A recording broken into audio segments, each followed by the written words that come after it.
tight. Guard the doors both day and night. Passwords strong like shields of gold.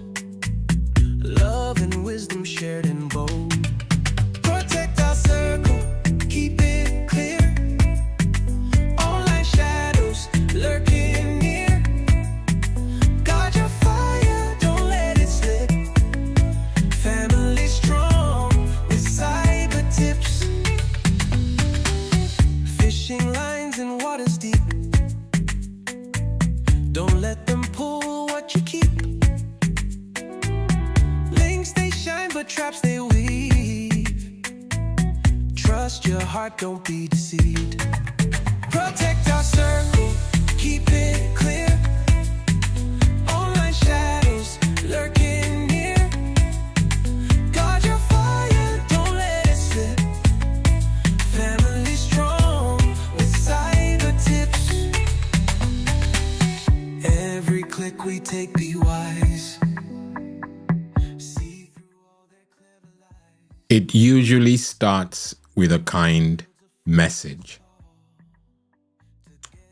a compliment, an invitation to just talk. But behind that screen could be someone with dangerous intentions.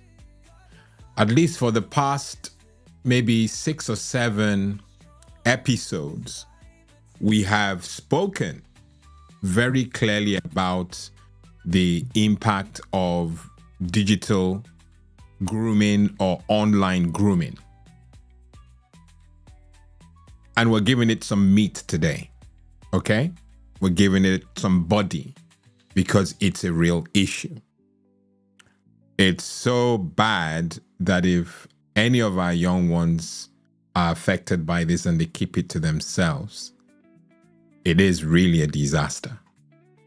Welcome to Family Cyber Tips Daily. Today, we want to expose the truth about digital grooming and how to stop it before it even starts, okay? Let's identify and unpack terms. What is digital grooming? Okay? Digital grooming is when an adult, usually pretending to be a friend or teen, builds trust with a child online to later exploit them sexually or emotionally. It happens in chat apps like WhatsApp or Discord. It also happens on gaming platforms like Roblox and Fortnite. Social apps like TikTok and Instagram are also included in that. It is usually slow, strategic, and designed to bypass your radar as a parent or caregiver by design. Really frustrating. Really frustrating. Let me try and give you some clues on how groomers operate. And this really blew my mind, and I'm certain it's going to do the same to you. Groomers follow predictable steps. And this is supposed to give us some excitement, because if a rogue is using predictable steps, they should be easily caught by the authorities. But not quite so. But they follow predictable steps. First thing they do is to target, okay? First thing is targeting. They find children online through comments, games, or DMs. As I'm mentioning or listing these things, you can see how if their steps are predictable, the things I'm mentioning, you can add, controls in those areas. By controls, I'm talking about taking care of the risks, the impact of that risk. But that's their MO. They target. They find children online through online comments, games, or DMs. The second predictable step is they engage with the children. They start friendly chats, often complimenting or empathizing. And the complimenting could even lead to gifts. You give gifts to your young one, which almost gets them hooked. Who doesn't like gifts? A third predictable step is isolation. They isolate your kids. They encourage secrecy. They discourage telling parents, as you would see in the carousel. Don't tell your parents. Don't tell any adult. You know? And as far as the kid is concerned, they're having fun, they're getting gifts, they're getting compliments. Don't tell parents. Well, I'm buying that. The untrained kid, of course. Okay? Another step, again, predictable, is testing. So they will target, engage, isolate your kids, and then test them. They ask for selfies, you know, just minor rule-breaking requests. What's the harm in getting the selfie? But that's how they start. Okay? A fifth, throwing it in, predictable step that these groomers use is to exploit. Of course, with all the things that have happened from 1 to 4, the targeting, the engaging, the isolating, and the testing, they're now ready to pounce. So they exploit. Slowly they escalate to manipulation or explicit content. You know, I've heard my peers, my age mates, say or suggest that our kids have it easy. Sorry, I totally disagree. I totally disagree. And the kids are not paying me. They have it tough. They have it tough. And theirs is like a bombardment. It's just, you know, every day. This is what they have to face amongst all the other things I've done or shared with you in the past, 5 months?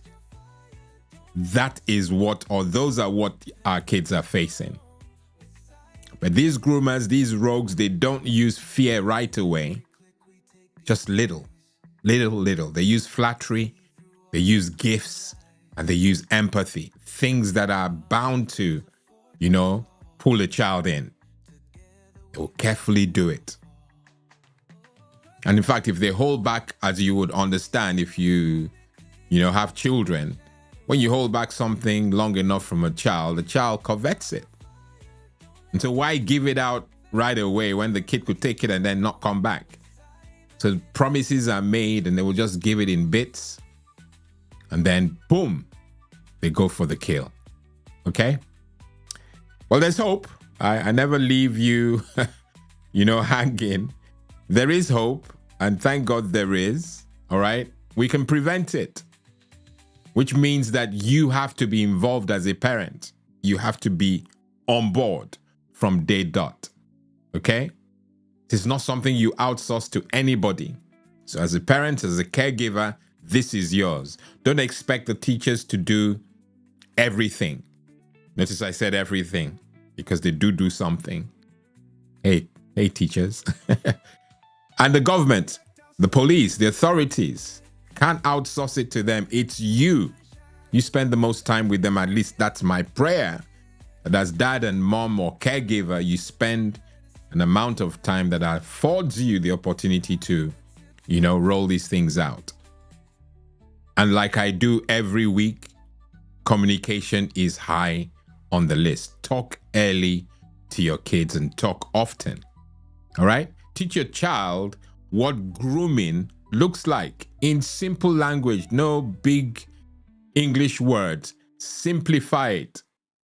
If an adult is telling you to do something that seems off, and we've taught you what off is, tell us. But talk early with the kids. Talk often and make sure that they are on board. Okay? Set device rules. No private chats with strangers. The same way our young ones will not speak to strangers, I beg your pardon, on the street, where they predominantly spend most of their time, is also a place to highlight the risk of strangers. We've shared an episode on online strangers and the dangers associated with them. So no private chats with people you don't know. Disable DMs in your online gaming. Disable them. No matter how juicy it makes the game or your fun be, it is just armed to exploit. I know that some of you are getting on and you have these profiles that are tight. Kudos to you. You've hardened your profile so you know who you're speaking to. In fact, thinking about it, you should know who you're playing games with. Of course, then that means the disable or enable DM thing is no longer in question. Because if I know the person I'm dealing with on the other side, and there's chemistry, there's some understanding, then I'm not going to disable DMs because I know who I'm speaking to. But even those can be exploited, but at least it's more difficult. So either way, just make sure that your profile is tightened or hardened so that unsolicited chaps and chappies are not engaging you via chat or DM, especially whilst you play online, okay? Very important. No private chats, no matter how engaging it makes the game feel. Another thing that you should do is check application permissions. Check that the app permissions are as you desire it, and do it, regularly. Monitor what can be installed or accessed. Very important. It's not the type that you set and forget. You set and then periodically you go and check and make sure that they're still intact.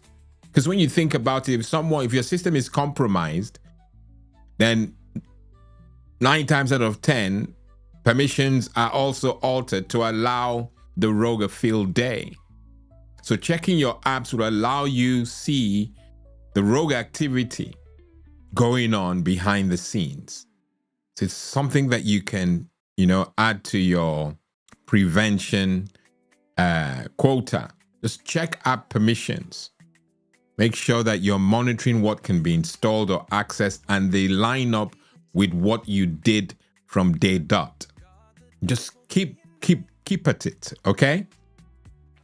Another thing that you should do is to review your lists weekly. Weekly seems overkill, I hear someone say, but that's what it takes to stay tight, to stay hardened. Hardened, I use that word twice now, protected.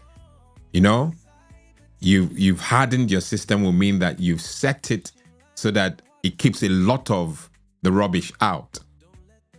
So review your friends list because they can sneak in.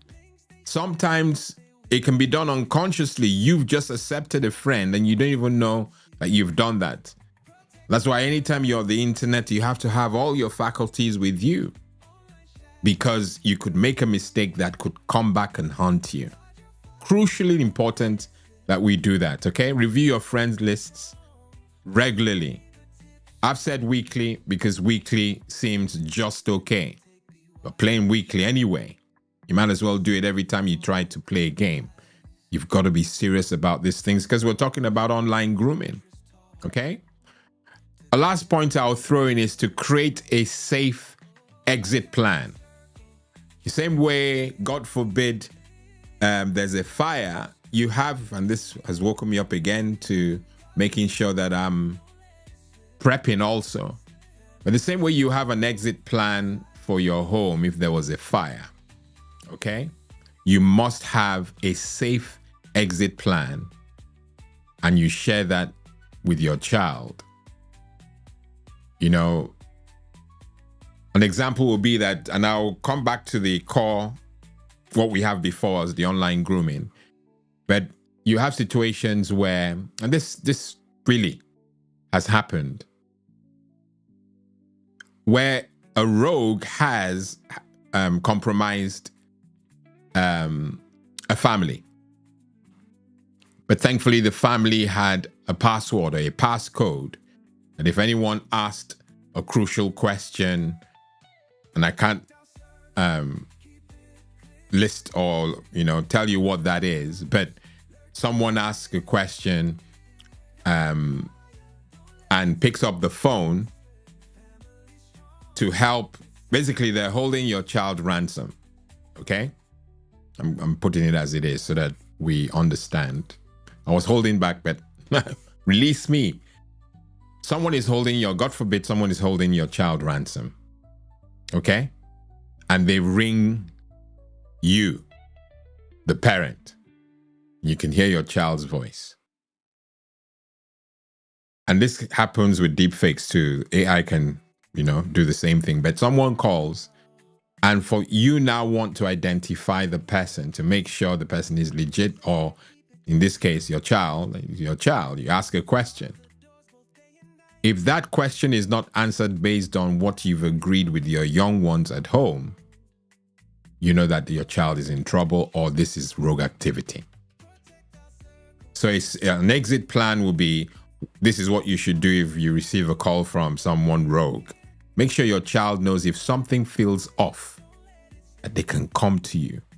Okay? You won't get into trouble. That will help the child come to you no matter what.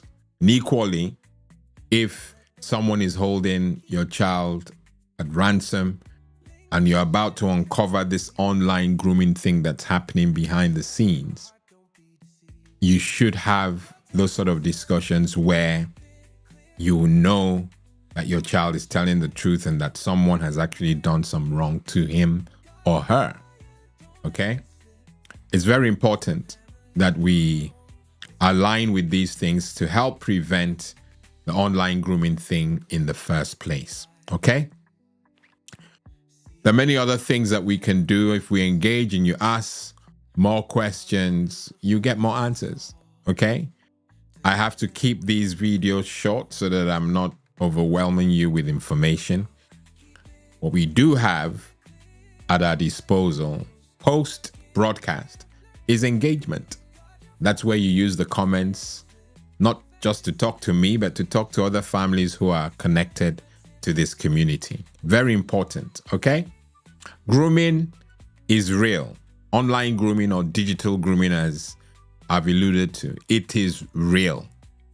Like I said, we've mentioned it enough times in most of our videos that our kids are being faced with these things.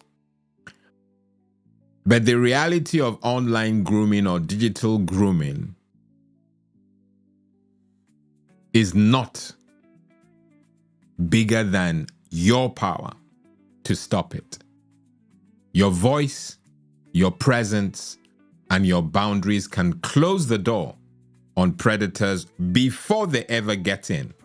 And that's why I use the word prevent. Okay? Prevention, you've heard, is better than cure. Secular wisdom. It is better than cure. So you prevent the predator from coming in. That's why we've got to be on board. We've got to journey with our kids. We've got to shade them. Before we go, I want to acknowledge, or at least share with you briefly what I got up to at the weekend. I mentioned on Friday that I had an event on Saturday evening where I was going to be sharing with folks on a very, very passionate topic okay, just look at my heart. It burns me. And I had the opportunity to speak to families, and the theme was our kids and porn. Okay, our kids and pornography. And it was a beautiful, beautiful event, well organized, lovely people. I felt so loved and treasured. And more importantly, I had an opportunity to pour into folks, you know, post our daily broadcasts. And so it was warm, and I would encourage you to watch it. I said that I would just show you a clip. Not quite sure the clip. I didn't test the clip in that sense, but I have a feeling it will play. So it was our Kids and Porn Online Safety Seminar. And this is part 1. You should play. Whom God has prepared so well, I believe, to use for us tonight. I'm hoping you can and hear it. I'm going to read his profile. I would just want all of Well, us no. I don't want profile. that. Let's just go so we can get some. Embedded in social media trends. If your young one mentions that they are on TikTok, without a doubt. In fact, in many of the podcasts I've mentioned it, I could not handle TikTok. A child of God that says they love TikTok, I would dare them to tell me that they are okay. Because there's no way you are on TikTok, and I've been on this space for a while, that you will not, be compromising. But I don't want to go too deep into it, but ultimately, I would urge you to watch the video. It's on the portal, and if you're part of the community, you have access. Just go to the portal. It's the last video before this one. It's a part 1 and part 2. So I'll urge you to watch it. A lot of stuff was shared on how we can prevent our kids from the exposure to porn. Very important. Some real truths, some hard talk. And I'll urge you to watch it, but watch part 1 and part 2. Okay. I'm sure it will bless you. All right. I'm glad that I was able to do that, because it's important to make sure you understand beyond the weekly or daily show, we do have the ad hoc, occasional weekend shows. And talking about weekend shows, you know what's coming. At least your kids know what's coming. On this coming Saturday, we'll start sending jingles or sharing information about that from Wednesday. I also do have another ministry event on Sunday evening, which I'll also share. So there will be opportunities to share what I get up to so that we can communicate beyond the daily. Okay? It's been beautiful, really beautiful. And if you agree, all you do for me is give this video a thumbs up. And that's this one, not the other one. Okay. Share this with one parent who needs it. And I know that you have people who are struggling. And because we're looking to prevent this, it's important you share it with people you're connected to. This is Family Cyber Tips Daily. We help you stay one step ahead in the digital world. I've been your host, Lawrence Edem. Until tomorrow at 6 p.m. God bless and goodbye. Keep it